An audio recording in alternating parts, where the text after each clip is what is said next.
আরজিকরে চিকিৎসক হত্যাকাণ্ডে শতপ্রণোদিত মামলা গ্রহণ করেছিল সুপ্রিম কোর্ট। সেই মামলার শুনানি চলছে। ইতিমধ্যেই তদন্তের স্ট্যাটাস রিপোর্ট জমা দিয়েছে রাজ্য সরকার ও সিবিআই। সেই সব রিপোর্ট খতিয়ে দেখেছেন প্রধান বিচারপতি। আরজিকরে চিকিৎসকের মৃত্যুর পাশাপাশি আরজিকরে আর্থিক দুর্নীতি, জুনিয়র ডাক্তারদের আন্দোলন সহ একাধিক বিষয়ের উত্থাপন হয়েছে।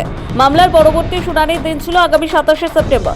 তবে আগামী 27শে সেপ্টেম্বর শুক্রবার রাজ্যে দায়ের করা মামলার শুনানি থাকলেও তা পিছিয়ে গেল আগামী 30শে সেপ্টেম্বর। সোমবার শীর্ষ আদালতে মামলার শুনানি হবে বলে জানা গিয়েছে।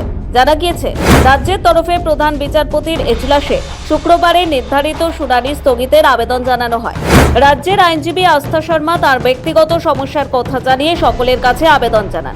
যদি 27শে সেপ্টেম্বরের আগে বা পরে শুনানি হলে সুবিধা হয়, তাতে সকলেই সম্মত হন। সকলের মতামত নিয়ে প্রধান বিচারপতির বেঞ্চ শুনানি পিছিয়ে দেওয়ার অনুমতি দেন। সেই মতোই দেশের প্রধান বিচারপতি জানিয়েছেন, আগামী সোমবার অর্থাৎ 30শে সেপ্টেম্বর আরজিকর মামলায় শুনানি হবে। আরজিকরে পড়ুয়া ডাক্তারকে ধর্ষণ করে খুনের ঘটনায় উত্তাল রাজ্য। জুনিয়র ডাক্তাররা আপাতত কর্মবিরতি তুললেও তারা তাদের দাবিতে অনড়। ইতিমধ্যে আন্দোলনকারীদের সমস্ত দাবি দাওয়া মেনে নিল সুবিচারের আশায় দিন গুনছেন জুনিয়র ডাক্তাররা। এই অবস্থায় সুপ্রিম কোর্টের দিকেই তাকিয়ে গোটা দেশ। মঙ্গলবার গত 17 সেপ্টেম্বর শেষ শুনানিতে সুপ্রিম কোর্টে সিবিআই আরজিকর মামলা তদন্তের অগ্রগতি সম্পর্কে স্ট্যাটাস রিপোর্ট জমা দেয়।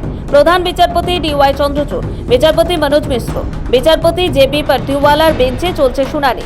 রাজ্যের তরফে সওয়াল করছেন আইনজীবী কপিল সিব্বল, সিবিআই এর তরফে সওয়াল করছেন সলিসিটর জেনারেল তুষার মেহতা।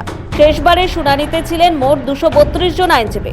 প্রধান বিচারপতি ডিওয়াই চন্দ্রচূড়ের বিশেষ বেঞ্চ জানিয়েছে, আগামী সোমবার 30শে সেপ্টেম্বর আরজিকর মামলার শুনানি হবে। সেদিনের শুনানি খুবই গুরুত্বপূর্ণ। নতুন করে সেদিন তদন্ত সংক্রান্ত রিপোর্ট বিশেষ বেঞ্চের কাছে জমা দেবে সিবিআই।